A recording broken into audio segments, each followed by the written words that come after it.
Hey everyone, welcome to the channel again. And today I've got a really special guest, not just because she's my partner, but she's also really tuned in and she's got a lot of wisdom to share.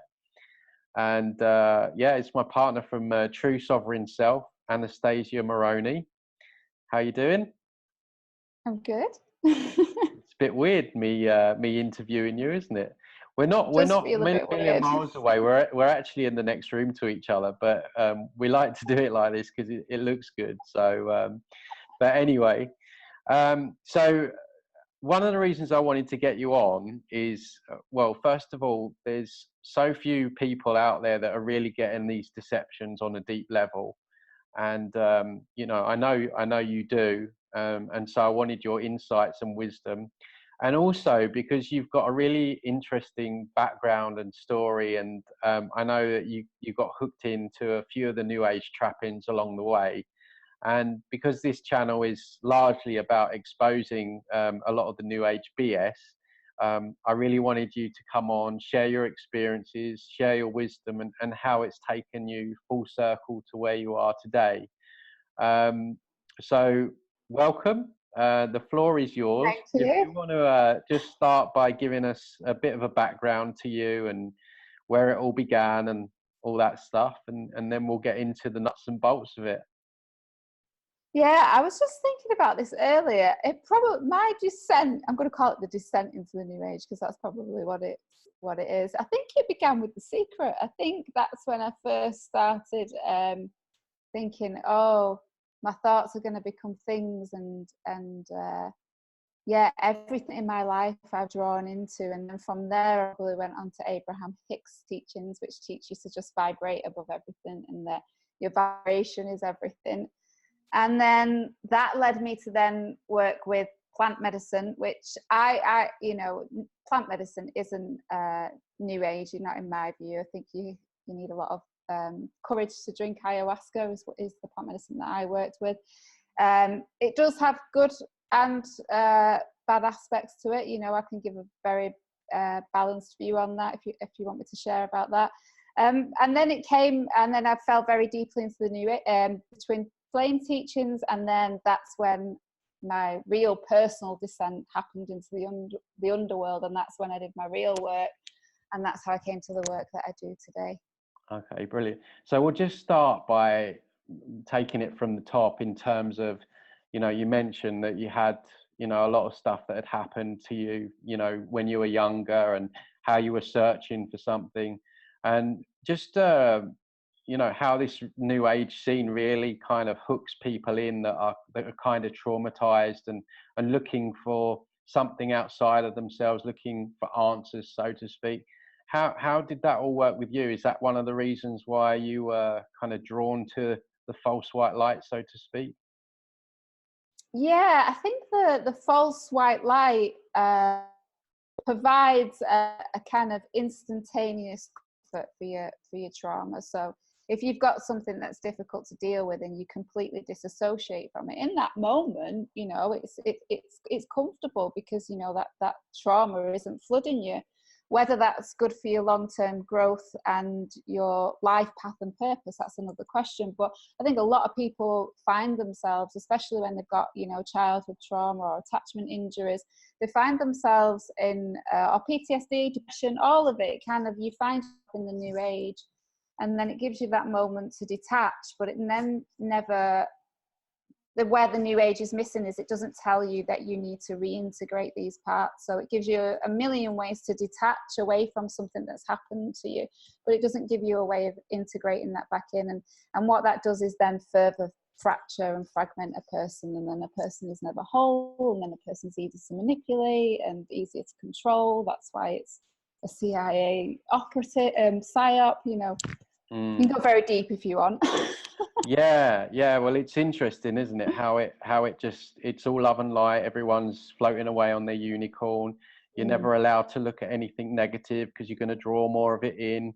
And even the more kind of like what I've noticed more. Me and you have been down an Osho rabbit hole recently, and I was just listening to some of his teachings and the likes of Muji, who's been exposed for running a cult, and how they kind of shut down people by saying that anything that is kind of disagreeable to either them or their movement is the mind, and so the mind gets shut down, and its ego, and how it all plays into just kind of completely shutting down. So people are going to these these gurus and these new age teachings, and with all this trauma, and they're just being shut down, but they think they're being healed because they've got this higher connection.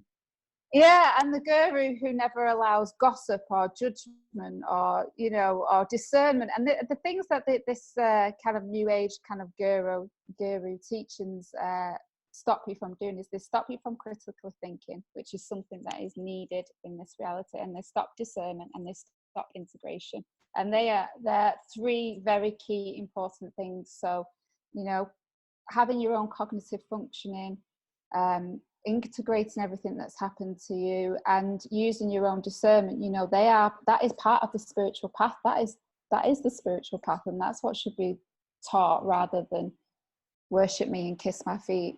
Yeah, I think there's a need for, like, I call it streetwise spirituality, where discernment has really got to be at the central focal point of it. And you can see how it's anyone or any entity that wants to shut down independent thought, discernment, you can see how it's based around control. Because if you want to shut down the way a person's ability to think, then why are you looking to do that? Well, ultimately it's about control, domination, and power. So you can see how it hooks in.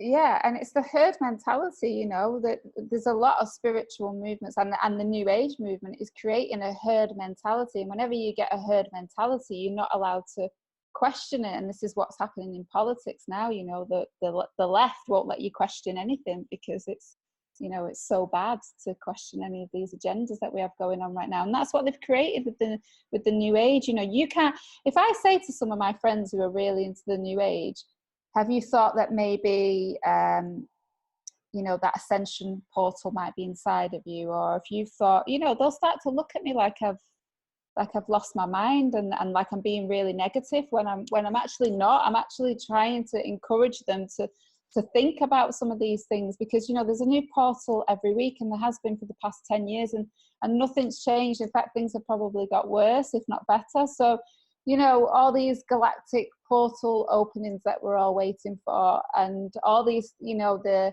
Christ to come out of the sky, it's just it's all deception to keep you focused on the outer reality and to stop you focusing on the inner magic that's inside of you. Yeah, absolutely. And it's interesting you said there about how people tell you that you're being negative in the new age. I've had that myself. You can't say anything that's anything at all to question anything, because it's just another way of shutting you down.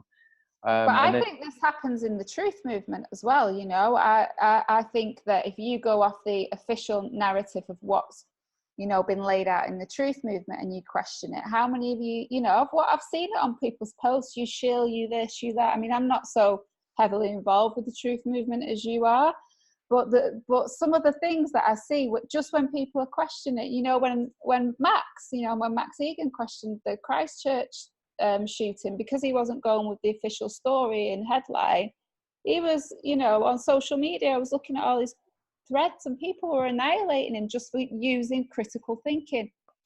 Yeah, I think the difference is that I think within, I mean, I don't consider myself part of any movement, but at least with the truth movement or the alternative media, they're willing to look at the negative. That's my point about the new age scene. Yeah, they will look at the negatives. They won't look at anything that lowers their vibration. I was just taking it a step further in that all these different movements and groups, they all have their one storyline that you can go down, and then if you waver off that, you're almost seen like an enemy. Yeah, for sure. So just going back to the new age and all things like that, you got caught up in the whole twin flame agenda, didn't you? Oh, big time. Can you explain to people that don't know, because I'm not an expert on it, what the twin flame agenda is, how you got hooked into it, and how it's such a, you know, a danger to people? Okay, so the twin flame, I'll just give you what it is. It's basically, it's the idea that your soul is split on a soul level, and then when you incarnate in this reality, there'll be a male and female counterpart, and you know, you will search. There's a story attached to Zeus, you know, you can Google it and have a look yourself, but the story is that you will spend a lifetime looking for the other half of you. And the New Age is kind of hooked into this mythology, and I'm not saying that it's wrong. You know, that could totally be a thing. But I think it's a thing for everybody? Do I think that everybody needs to have a counterpart that is separate from them to progress in the spiritual path? Absolutely no. I think the alchemical marriage is supposed to happen within. So your divine feminine and your divine masculine marrying inside of you. So anyway, that's off a tangent. So that's the basic idea of the teachings, that there's this divine counterpart, and that you find them, reunite, that you come down to earth to do this special mission. This is another thing that they say, that these twin flames are here for a special mission.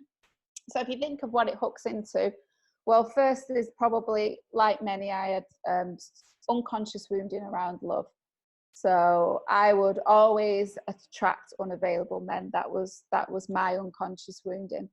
And then on the second thing that it does is, people that might have low self-esteem, as I did at that time, who don't feel special in themselves, look for something to make them feel special. So a lot of these New Age teachings hook into that insecurity of not being enough, not feeling enough, not being special, not having people to tell you that you're special. So it hooks into this, and then you kind of start to believe that you're here to do the special mission and special purpose. And then there's all these different kind of stages that are twin flames that they're supposed to go through.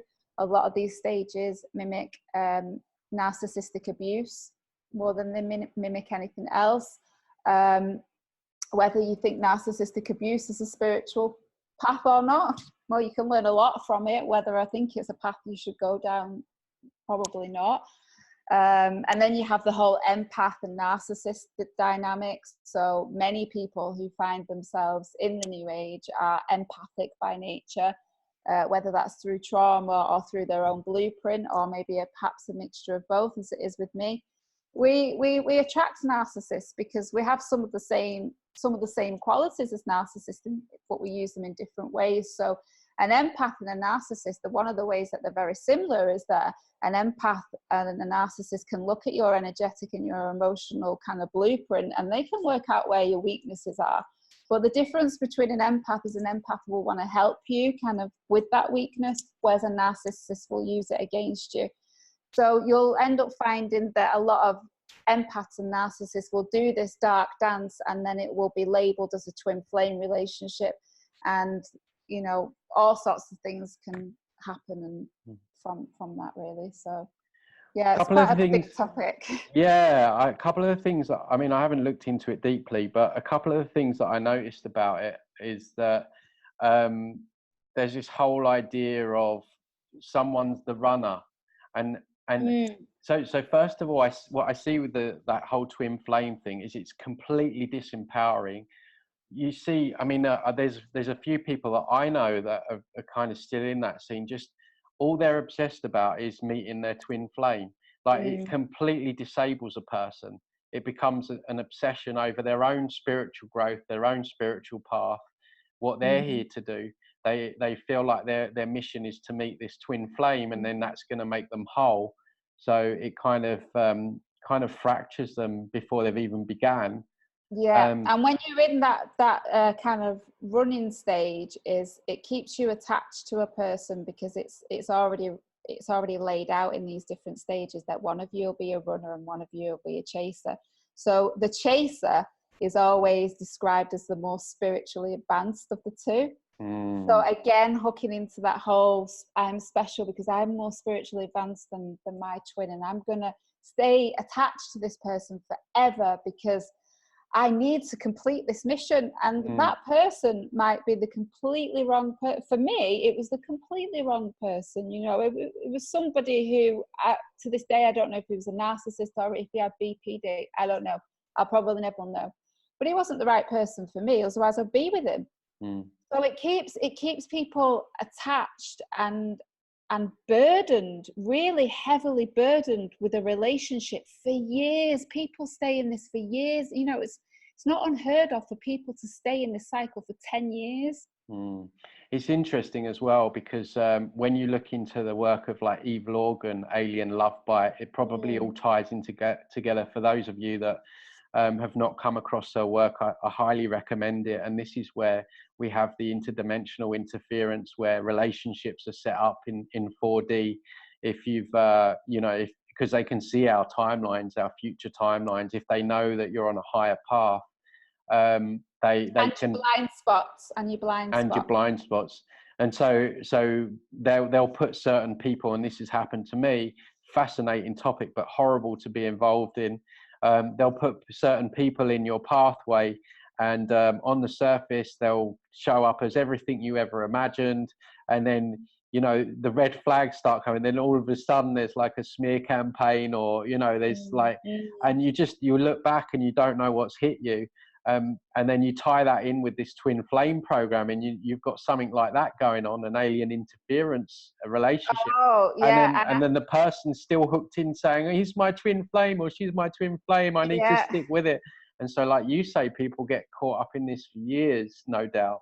Yeah. And you end up having a lot of, when I was going through it, I had a lot of paranormal anomalies, as Eve Lorgan would call them. So I knew on some level, because at the time I was working with ayahuasca, so I knew on some level that I'd been targeted, but I also knew that I drew that in because I was unconsciously, doing full moon rituals every full moon. I didn't know anything about that, and that's something that people need to be aware of. Is just be mindful about what you put out there in your and what you contract to, and anything so if you're doing love spells, which they promote everywhere, sex spells, are in Teen Vogue now. If you're promoting Teen Vogue, really?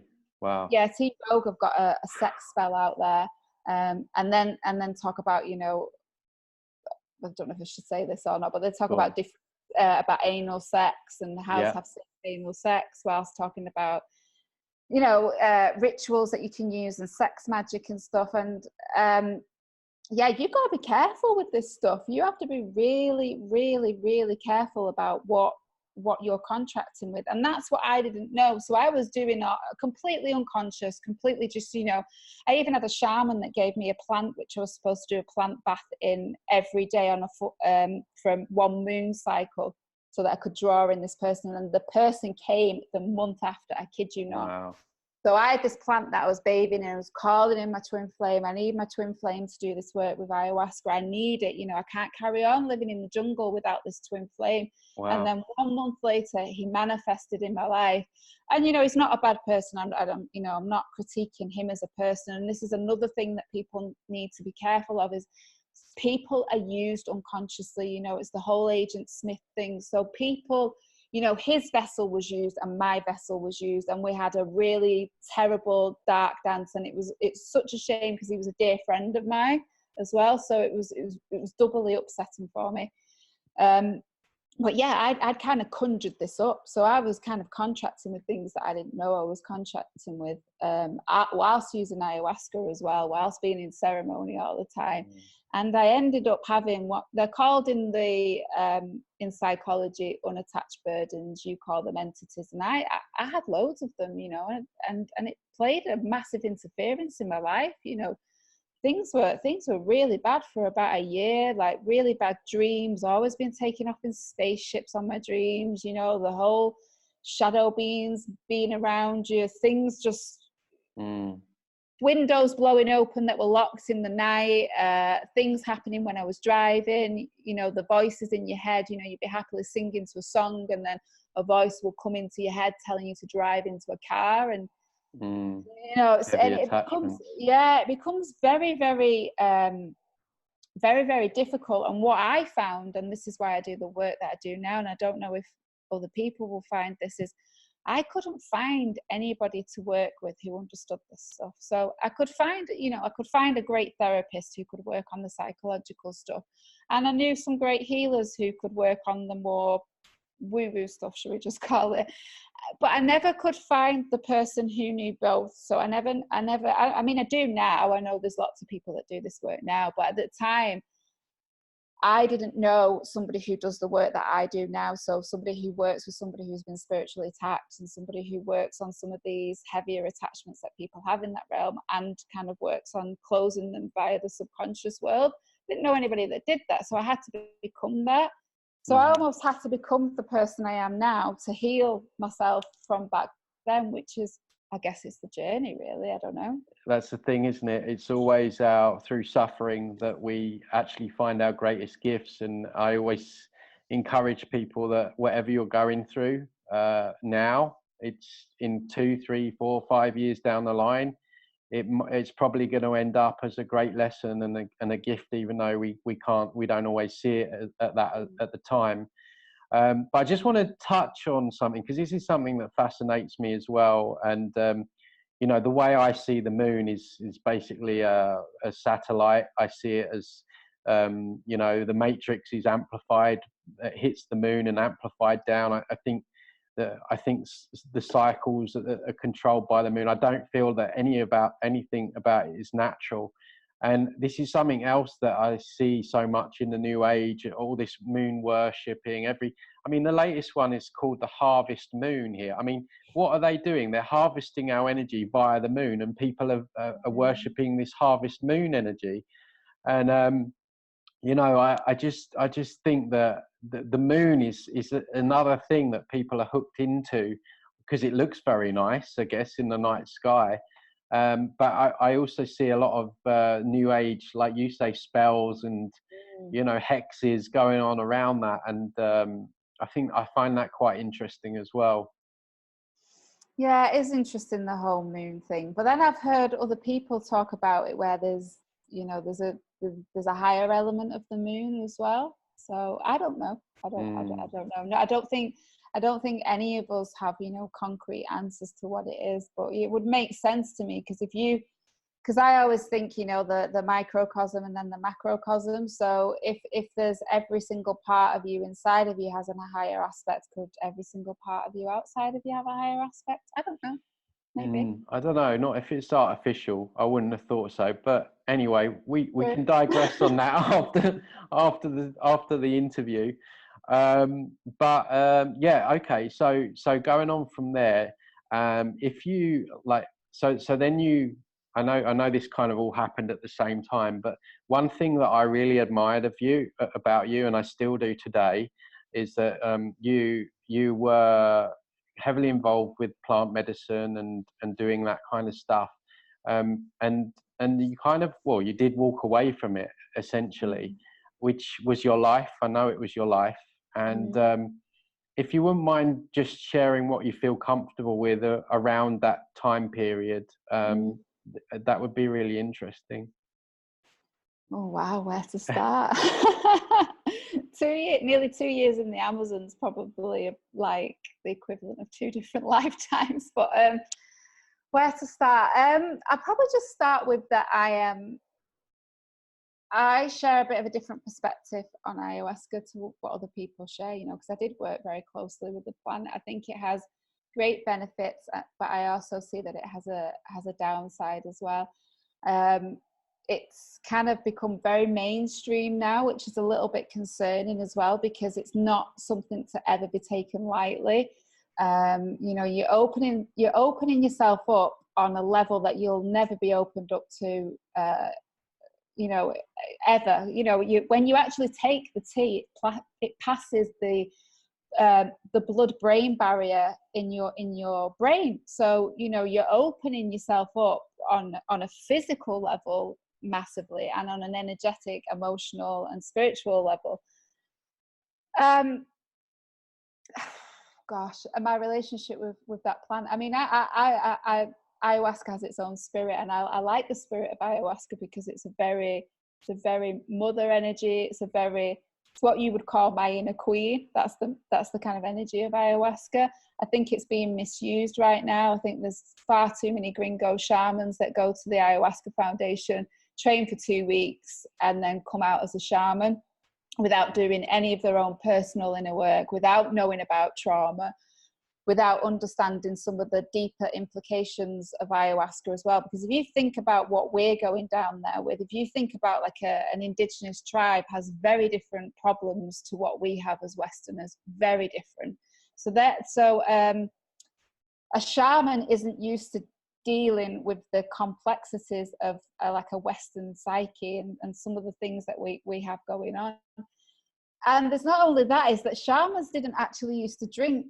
Shamans used to drink ayahuasca and the participants didn't. So it's only become like a recent thing where everybody drinks ayahuasca. So traditionally it was just the shaman that would drink it and then would go into them realms. But we're all going into them realms now with the shaman, and it takes a lot of preparation and a lot of work to understand what you're going to see, because you're going to have access to kind of, I don't know what word to give it, godlike knowledge, if you like. And it's great understanding some of these higher aspects and concepts of yourself, but if you can't bring them back down to earth, there's no point in even doing it. And one of the things that ayahuasca would continually say to me is, don't drink me if you can't integrate me.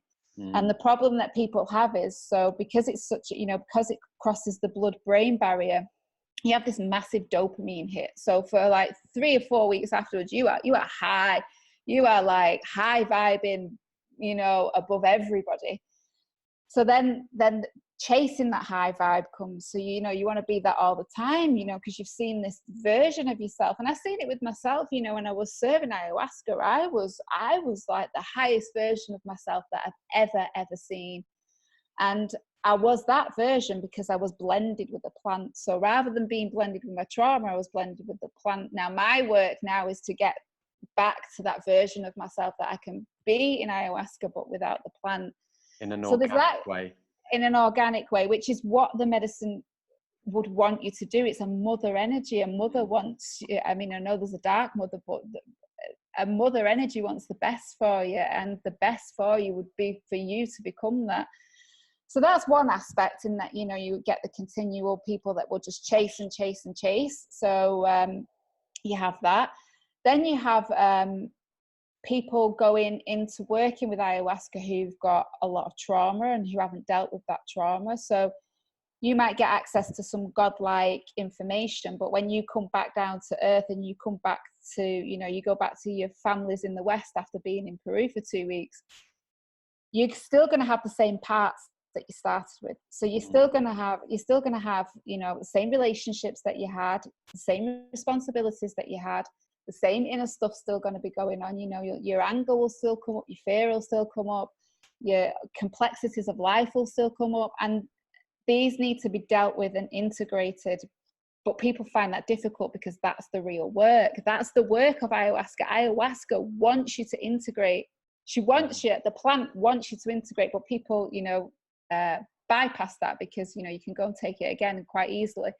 So that's one element. And then there's the whole, you know, the hyper-dimensional realities and people being targeted. Because again, so going back to how I didn't understand some of the stuff around the moon, if you have somebody that goes to Ayahuasca Foundation for 2 weeks and becomes a gringo shaman, and then they're holding ceremony and they're inviting participants that aren't ready to take it and haven't done their inner work, and B, they haven't done their own inner work.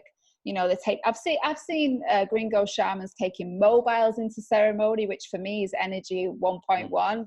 It's a portal, leave it out. And whenever I had ceremony, nobody brought a mobile phone in because I explained that. So, you know, there's them aspects. them not holding the space correctly, their own personal stuff coming in as well, because they tend to drink just as much ayahuasca as the participant, whereas a shaman doesn't do that. You know, they'll drink a smaller amount. So that opens the field up. That opens up for interdimensional stuff to hook into your subconscious wounding.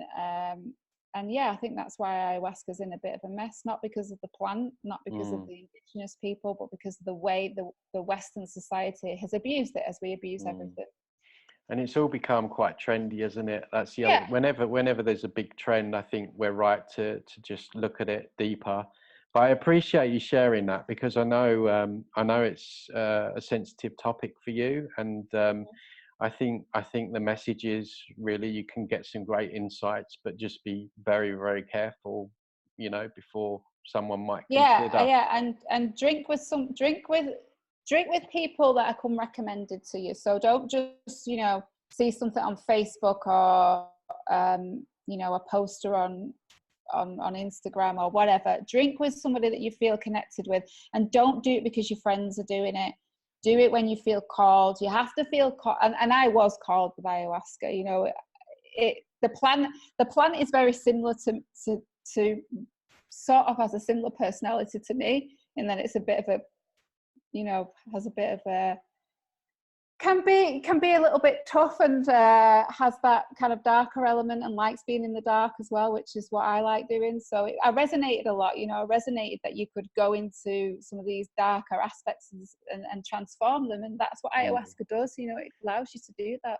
Yeah, and from my point of view, I would just again just tell people to be a little bit careful, because I've also seen how it can open people up and stuff like that. So I guess, you know, there's good and bad points, and people have to be very discerning before going ahead. So thanks for sharing that. It's good to get into that. So now let's get into how you came full circle. See, what I like is you had this realization that, you know, it wasn't really integrating your trauma and stuff like this, and so you went off searching, and now, which is, it's quite synchronistic actually, because it's led you to do the work that you're doing today. For those of you that haven't checked out Anastasia's website, it's True Sovereign Self, which is about integrating parts and inner work and that kind of stuff. And I did a much kind of I guess lesser degree of what you're doing now, in terms of integrating wounds and traumas, and it's really helped me on my journey. And just share for us, like, how you came to do what you're doing now, what you're doing, where it's going, because I know with you, you know, you're going very multi-dimensional with all of this, and it's very exciting because you're almost coming up with your own modality, which is really great. You've had some great work done with clients, and so just fill us in about how you came to what you're doing and what you're doing and where it's going now. Yeah, okay, so I had this twin flame alien love bite experience, which descended me into the underworld. Now, the underworld was fantastic. Okay, looking back, it was really difficult, but looking back, descending into that was the greatest thing that's happened to me, because it's brought me to where I am right now, and it's made me incredibly strong. So as I descended down, so you got to remember, I don't know, maybe I was in a bit of spiritual ego, but I thought I'd kind of, you know, I thought I was really, when I was doing the retreats, I thought I'd really got there. I thought, right, finally, I've kind of, you know, I've cracked this. I'm a goddess. Yeah, I'm a spiritual goddess. No, I never went into that whole thing. But yeah, I thought I'd cracked this thing called life, and I thought I was my kind of best version. So to be knocked off that kind of spiritual pedestal that I probably put myself on, and to descend in the way that I did after going, you know, after having this position of responsibility, you know, doing these retreats with 20 participants at a time, and, you know, leading these retreats and people looking up to you as, you know, having some wisdom or knowledge, which in itself is very dangerous. So yeah, I came back, and I was really sick. I was really, really sick really sick. Not only all this kind of paranormal stuff going on, my mind was broken. It was literally like, so I was Humpty Dumpty, I was on a wall, and I had a great big fall, and I smashed into a million different pieces. And at that time, because, you know, I'd only been kind of introduced to very conventional types of therapy. So, you know, I went to the doctors, got referred to a conventional therapist, and I was like, this just, you know, they didn't get any of the spiritual stuff, you know, I couldn't speak about any of that because I would have been locked up. But just even the emotional stuff, it was, you know, it was some of the CBT, you know, cognitive behavioral therapy techniques that we're using, and they just wasn't working for me. I was like, this isn't working.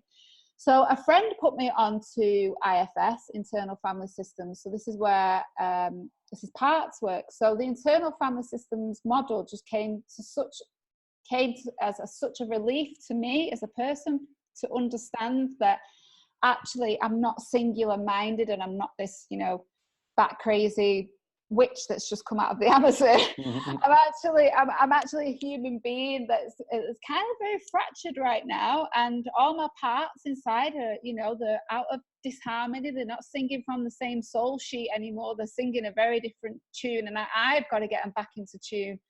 So to find out that I wasn't singular minded was such a relief to all my parts, because I could just, you know, take a breath and be like, right, okay. So then I went through the process of piecing myself back together through therapy, through adopting some more grounded spiritual practices such as yoga, such as meditation. I know we have various different views on this, but I think there's a grounded version of yoga and meditation that people should embrace.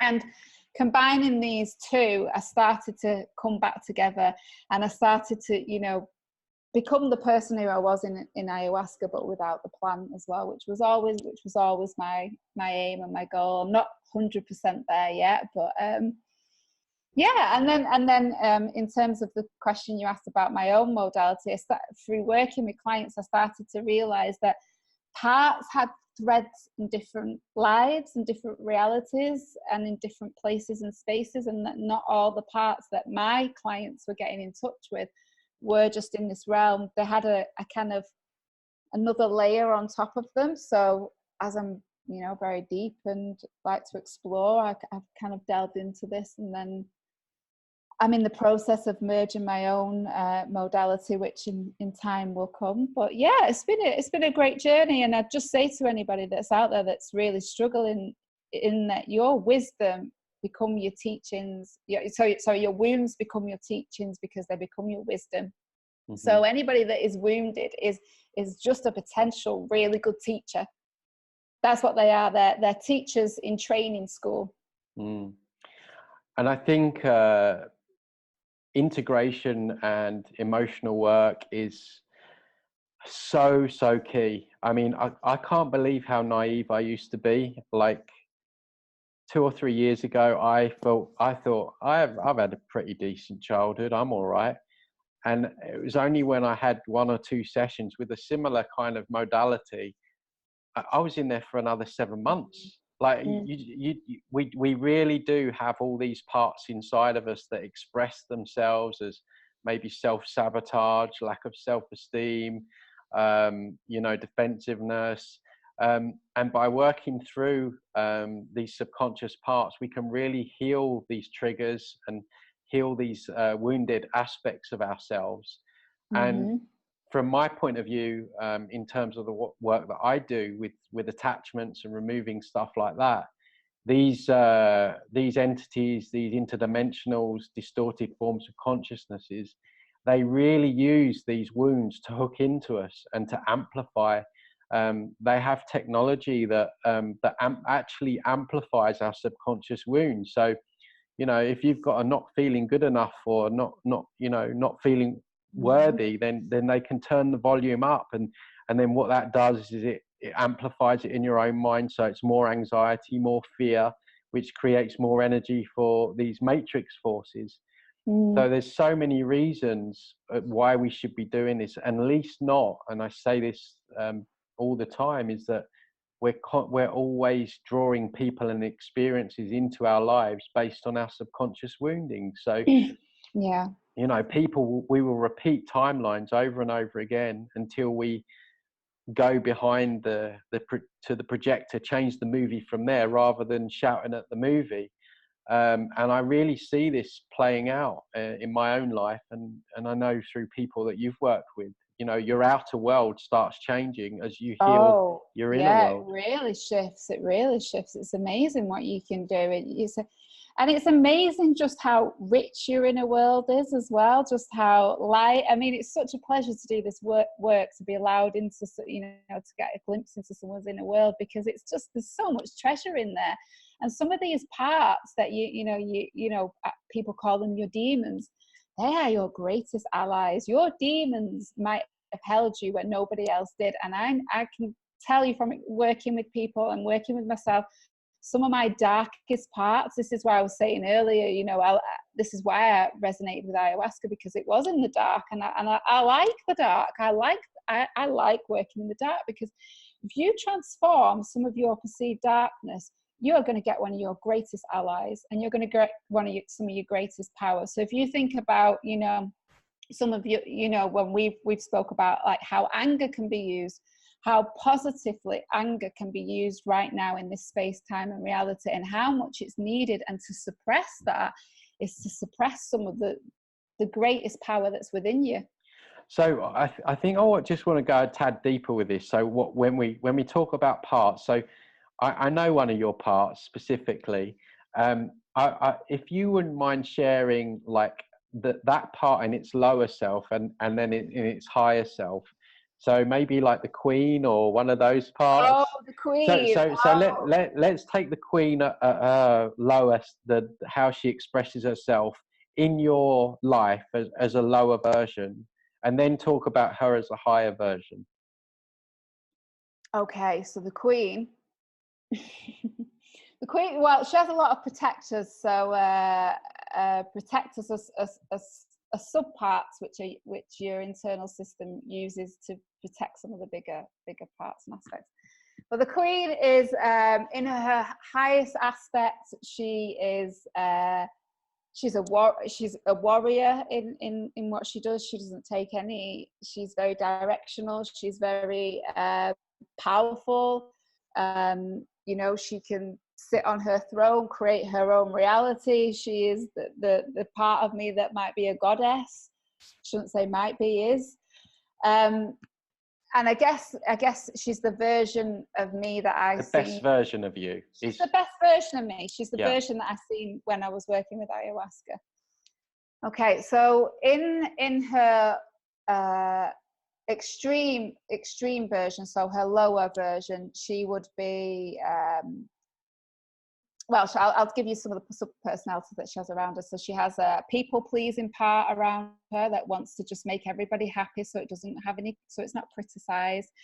There's a dark goddess element there that, you know, would just use sexuality in a wrong way instead of using it in the way that it should be. There's the part that is very, very scared and anxious to step into this kind of queen figure that's inside of me. So them are the three main parts that she has around her, and she just hides when she's in her like lower kind of aspect. She hides away, she hides behind her iron gates. These are her three guards that she has out guarding, and she just hides and she doesn't want to be seen. She certainly wouldn't be doing a YouTube video. That'd be the last thing that she'd be doing. She'd probably be eating a burrito somewhere. Stuffing down her emotions. Stuffing it all down behind the closed gates. Sitting in the corner of the restaurant. Yeah, where no one can see it. And you know what? There's a time and a place where that element of you can be used as well. If you're aware of it, and it's this awareness that you need to start having. And this is why doing parts work, going inside of yourself, understanding your internal landscape and all the different, you know, we've got a whole society that lives inside of us. So if you understand your people, you become a CEO of your world. Yeah, but I think we're facing a real challenge right now, because I mean, from school, we're taught never to look inside, are we? It's all outside.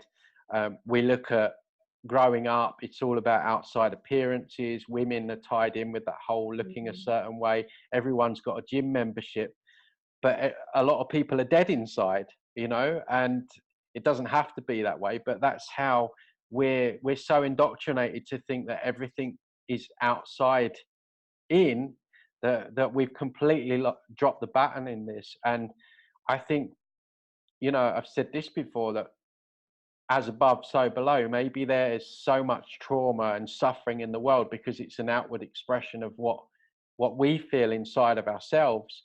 So I think the job for all of us in the alternative community and, you know, the healing community is, we can do all the fancy stuff. We can expose things. We can expose what's going on in the world, but that's only part of it. If we're not going to heal ourselves internally, then we've only got half the picture here. And I think this is a message that I really want to get across to people, is that, you know, it all changes from there. If you can go deep within and do that work, then not only are you helping yourself, but you're helping other people and the planet as well, because you're raising your frequency. And just to add to that as well, when you do that work, and you commit to that work as well, you can often find your divine purpose, so the reason for you being here. And I think that there is so much trauma placed in the matrix to get people off their purpose, because if people are off their purpose, they're easier to control if they're in a herd, you know. So if they're all sheep together working a 9-to-5 job, that's a lot easier to control than somebody who's on their purpose. I don't know whether it's writing a book or coming up with a new modality, or maybe you care for animals, whatever your thing is. That brings a lot of joy to humans. You know, being in our purpose is our most joyful form. So of course there are things put in place to take you out of this. Absolutely. Well, I think that's a good place to leave it. So thanks for coming on.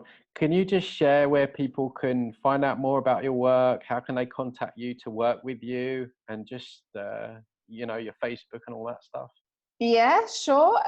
So I'm not so active on Facebook, but I have a YouTube channel which I'm building at the moment. So it's called True Sovereign Self. So all my details are over there. So please take a wander over. If it resonates, please subscribe. And my website is truesovereignself.com, and my email is info@truesovereignself.com. Great. Well, thanks for sharing your journey. Really nice to have my partner on my channel. And I'll speak to you in a minute. Take care. All right.